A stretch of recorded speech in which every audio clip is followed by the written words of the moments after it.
A graça e a paz a todos os alunos e alunas. Estamos aqui para dar continuidade à nossa disciplina de didática. Então, fazendo uma breve revisão da nossa aula passada, certo? É importante que tenhamos consciência que estamos tratando da didática de maneira geral, né? Vimos os autores, os teóricos da educação, né? As referências. E agora se faz necessário que vejamos de maneira mais específica a didática no nosso contexto eclesiástico, certo? Tem como fugir disso. Então, na aula passada, nós fizemos uma breve discussão no que se refere aos objetivos, né? Entendendo que o objetivo dos processos educativos no meio eclesiástico é a formação do cristão, é a maturidade desse cristão. Então, discutimos um pouquinho disso na aula passada. Vimos também a questão do professor, né? A respeito de como o professor se vê e entende esse processo educativo e a maneira como ele se coloca. Então, vimos também algumas questões que precisam ser levadas em consideração quando o professor vai realizar, vai fazer esse plano de aula, né? Então, a clareza, a objetividade, conhecer os recursos, fazer essa articulação entre a teoria e a prática. O professor, se faz necessário que conheça a realidade dos alunos, que seja um pesquisador. Então, tudo isso tratamos na aula passada. Hoje, vamos, de fato, observar e conhecer quais são os elementos que constituem um plano de aula. Quem foi que já fez um plano de aula? Se já fez, muito bem, vamos ver aí se está coerente. Se ainda não fez, nós vamos aprender a partir de agora. Então, quais são os passos necessários para se construir esse plano de aula? Certo? Lembrando que o plano de aula é um elemento, né, que faz parte da ação docente. É um documento, melhor dizendo, né, que é inerente à ação docente.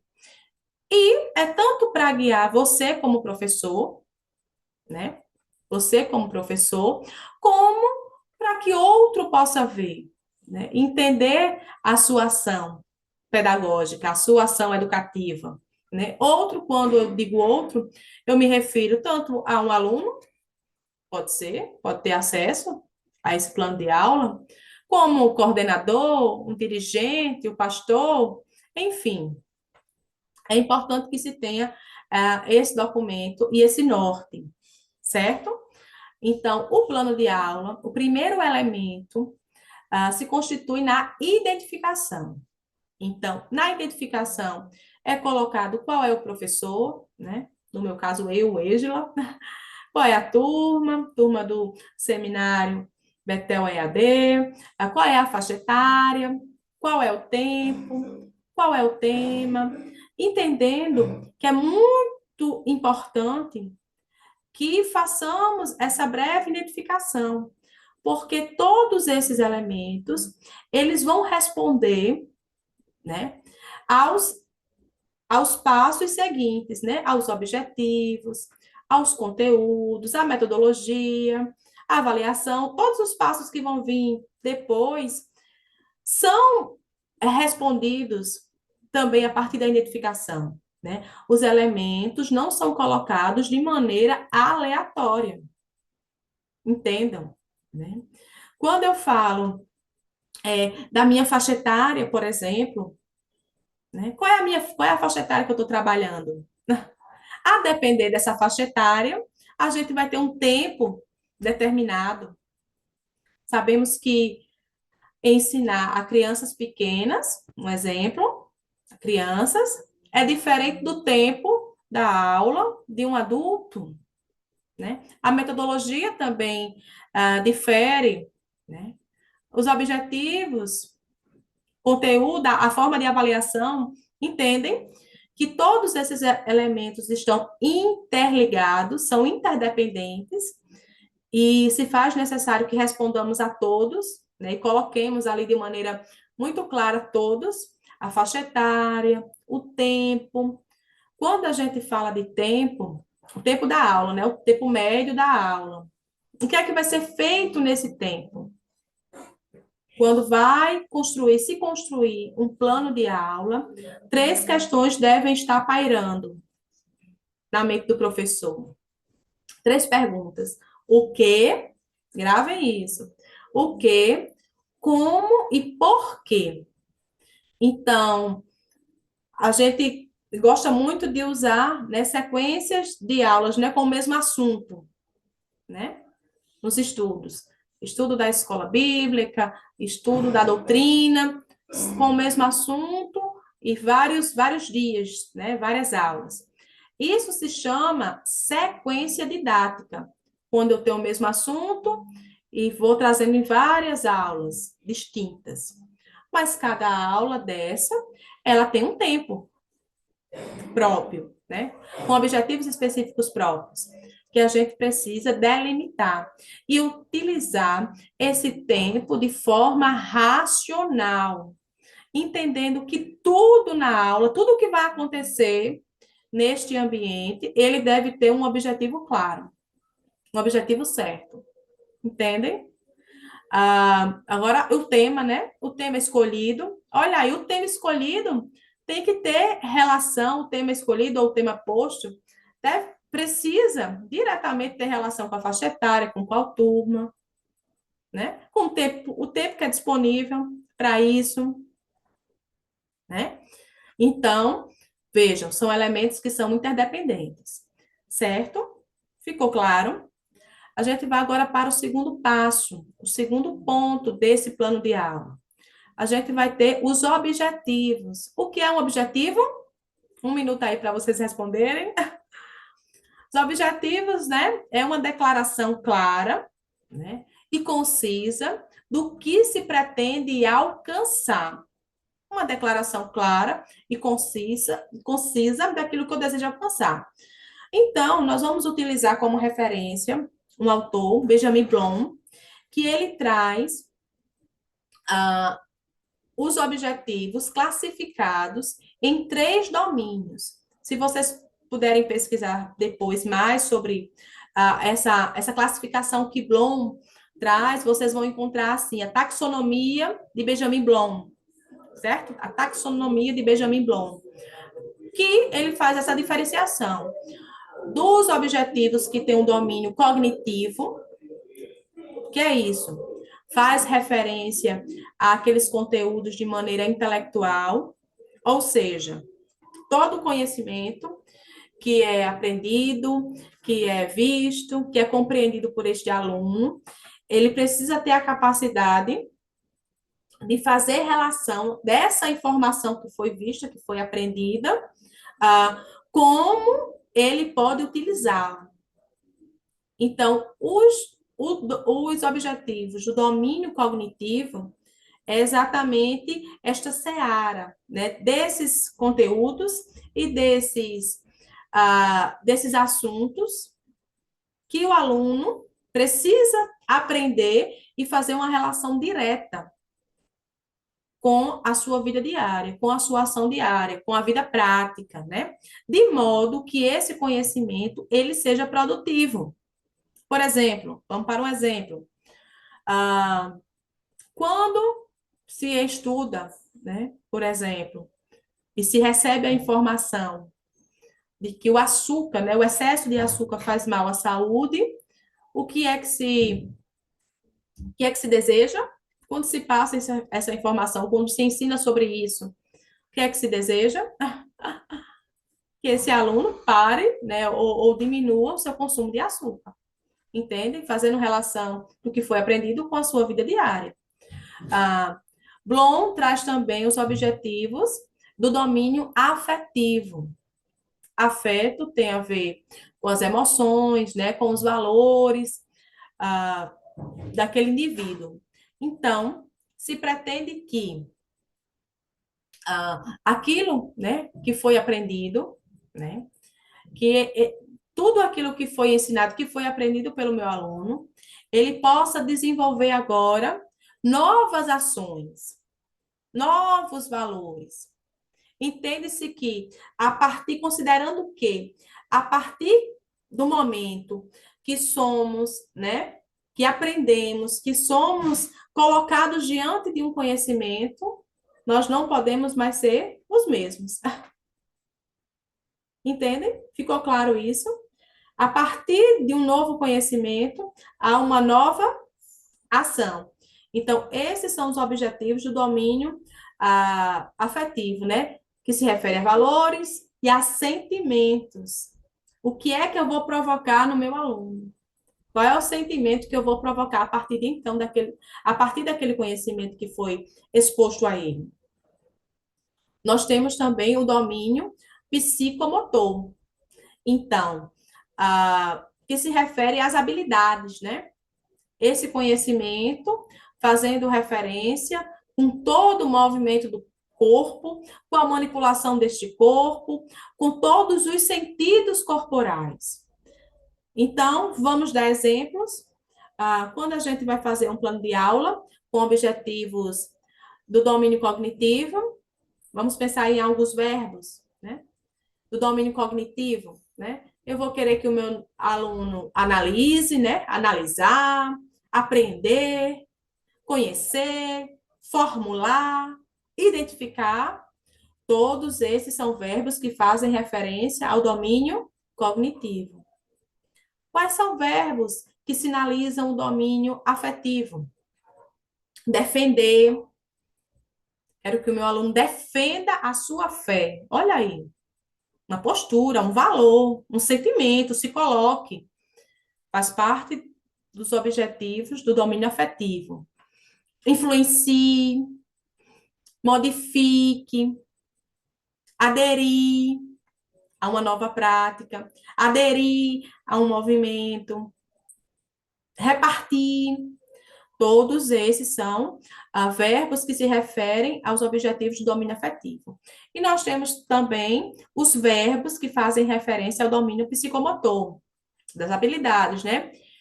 Criar, a partir do conhecimento que foi colocado, do que estudamos, o aluno agora vai criar uma maneira, uma fórmula, manipular, vai redigir um texto, redigir uma dissertação, redigir, né, uma carta, um e-mail, enfim, vai redigir a partir de então daquele conhecimento, vai pintar, vai se expressar dessa forma. Ficou claro, meus queridos e minhas queridas? Então, identificação, objetivos. Agora vamos para os conteúdos. Os conteúdos também têm tipologias. A gente tem os conteúdos do tipo factual, factuais, conceituais, procedimentais, atitudinais. Então, vamos ver com mais detalhes essa tipologia dos conteúdos. Os conteúdos factuais referem-se ao conhecimento de fatos, de acontecimentos, de situações, dados e fenômenos concretos e singulares, envolve memorização e repetição. A gente vai ter também os conteúdos conceituais, que relacionam-se com conceitos propriamente ditos, são mais abstratos e envolvem compreensão, reflexão, análise e comparação. Vamos ter também a compreensão, envolve compreensão e utilização dos conhecimentos. Agora, sim, os conteúdos procedimentais. Referem-se ao aprender a fazer, envolvem regras, técnicas, métodos, estratégias e habilidades. Como exemplo, temos ler, desenhar, observar, classificar, certo? E temos também nessa tipologia dos conteúdos, os conteúdos atitudinais, que envolvem valores, atitudes, normas, inclui novos conteúdos, comparação, certo? Trabalho em grupo, respeito. Então, toda essa questão de valores, de cooperação, de solidariedade, tudo isso envolve os conteúdos atitudinais. Claro?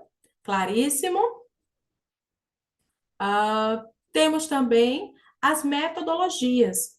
Temos metodologias ativa e a metodologia passiva. Seria isso. Como é que a gente pode fazer essa diferenciação? Quando o professor utiliza de uma metodologia passiva, olha a visão, ele compreende que este aluno é apenas um receptor do conhecimento. Lembram lá da expressão freiriana de educação bancária? Pronto. É esta compreensão. O aluno apenas como receptor deste conhecimento. E que este aluno deve simplesmente reproduzir tal qual como foi ensinado. Certo? Quando nós temos um professor que tem uma metodologia ativa, ativa, ele coloca esse aluno em movimento. Quando eu digo em movimento, é em movimento de maneira geral, né? Ou seja, esse aluno para pensar. Então, a metodologia ativa, ela coloca o aluno como centro desse processo, utilizando um termo que já vimos na primeira unidade, né? A Revolução Copernicana, o aluno ali como gerindo esse processo, o seu processo de ensino-aprendizagem. Então, é uma metodologia ativa, resolução de problemas, discussão, estudos de caso, o aluno sendo exposto ao conhecimento, mas que ele próprio também pode produzir e pode participar. Ficou claro? Claríssimo? Vamos para, lembrando que todos esses pontos, eles são interdependentes, certo? Um vai respondendo o outro. A partir dos conteúdos, eu tenho objetivos, eu tenho a metodologia certa.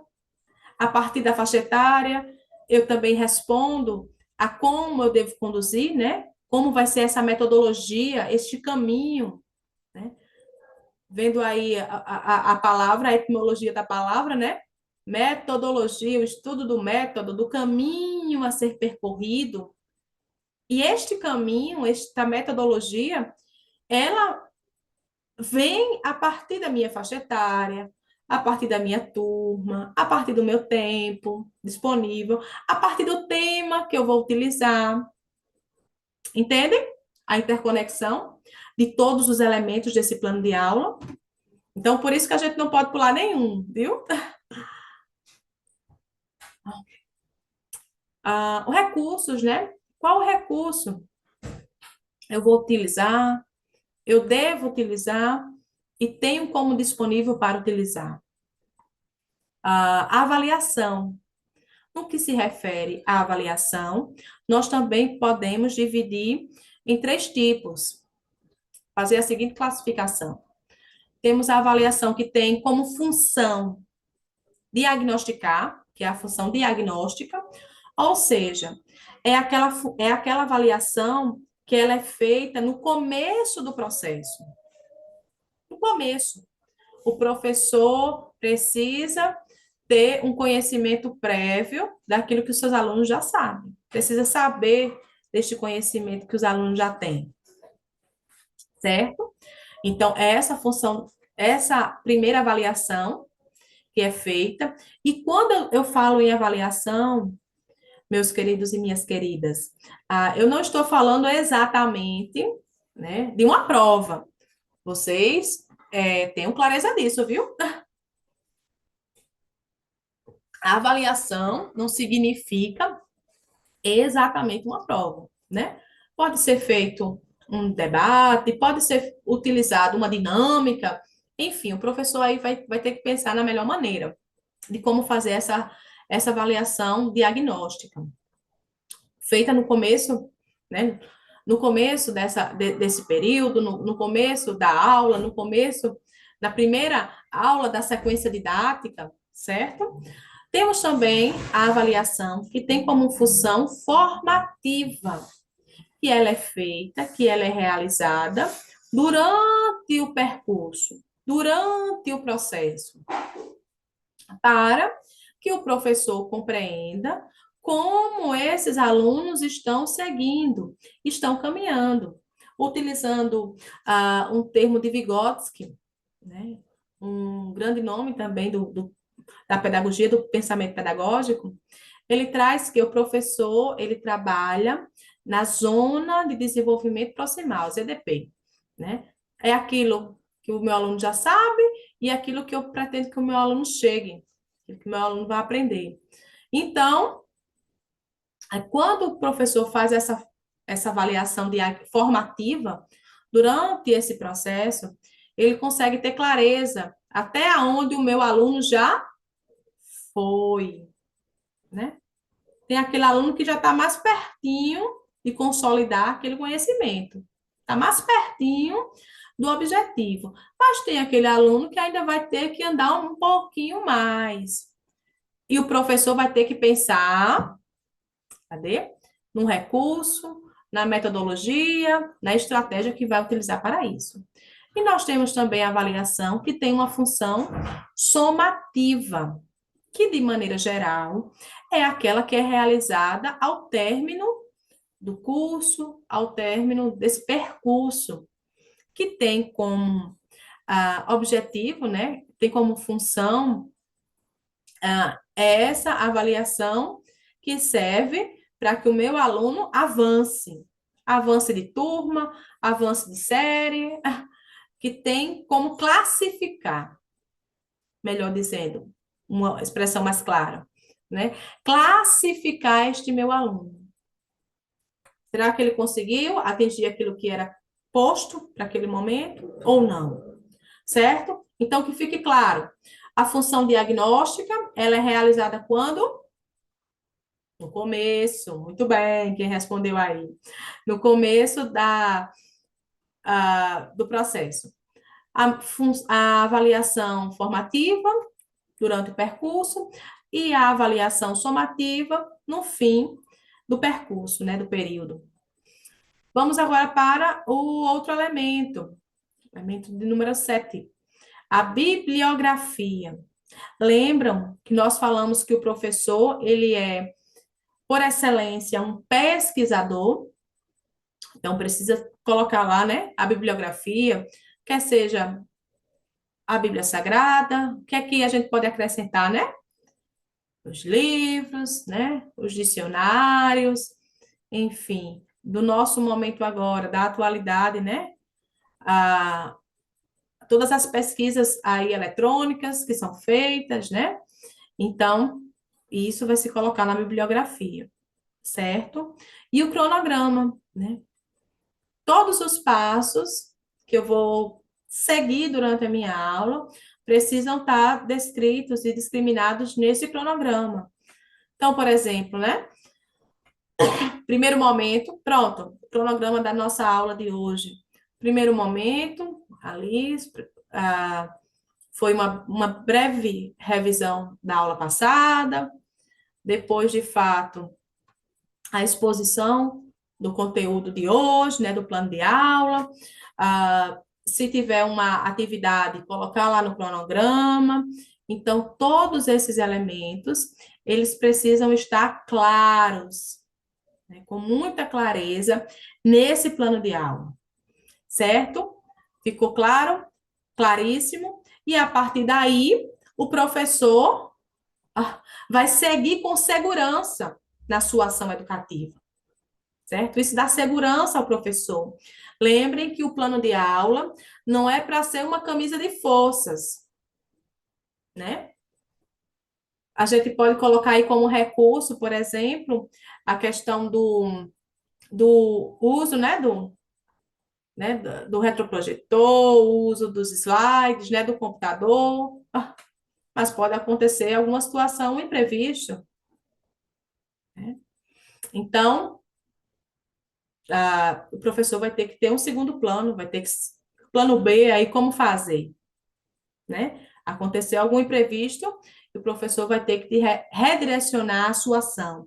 O professor pensou, né, numa metodologia, voltando lá para a metodologia, uma metodologia mais passiva, né, considerada mais assim, passiva, lembrando de quando a gente fala de metodologias passivas, né, façam referência com o modelo de escola tradicional.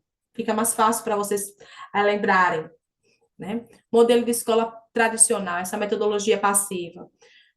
Mas, se naquele momento, né, o professor percebeu, né, a necessidade daquele aluno de ter uma metodologia ativa, né, de ser colocado em movimento, o professor assim precisa mudar, repensar, né? Repensar. Esse constante repensar. É o fazer, eu faço, vejo, repenso e assim aplico novamente, certo? Essa é a constância do professor. Este é o caminho do professor. Ficou claro, meus queridos e minhas queridas? A gente pode concluir por aqui a aula de hoje. Então, que Deus abençoe e até a próxima.